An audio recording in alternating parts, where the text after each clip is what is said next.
officials who have predicted these disastrous things to happen if we leave Iraq are the same ones who said as soon as we go in, it will just be duck soup, it'll be over in 3 months, it won't cost us anything because the oil will pay for it.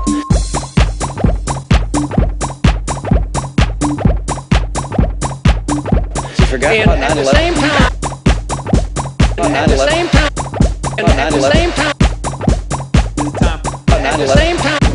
it's an extraordinary statement as someone who lived through the attack of September 11, that we invited the attack because we were attacking Iraq. I don't think I've ever heard that before. In Vietnam, I was called to duty. I accepted that duty in the 60s. I served 5 years. You can't solve the problem of inflation with inflation. The debasement of the currency, which is a continual process, is the reason we get financial problems and but nobody's talking about the cause. And the cause literally is the excessive credit created by the Federal Reserve System, and we can't deny that. It's time for the percolator.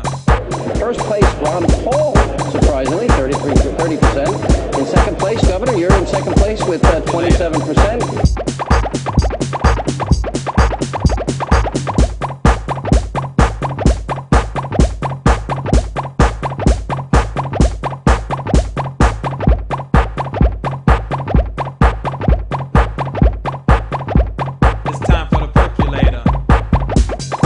And here we are now at a point where we're destroying savers and the poor. He raised more money in one 24-hour period than any of the Republicans were able to raise.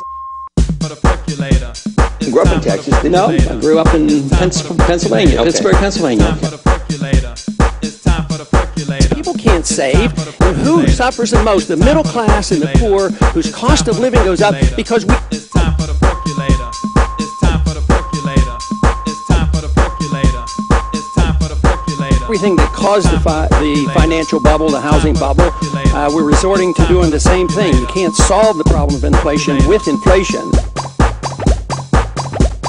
You don't need a debate. You don't need a filibuster. You need some action.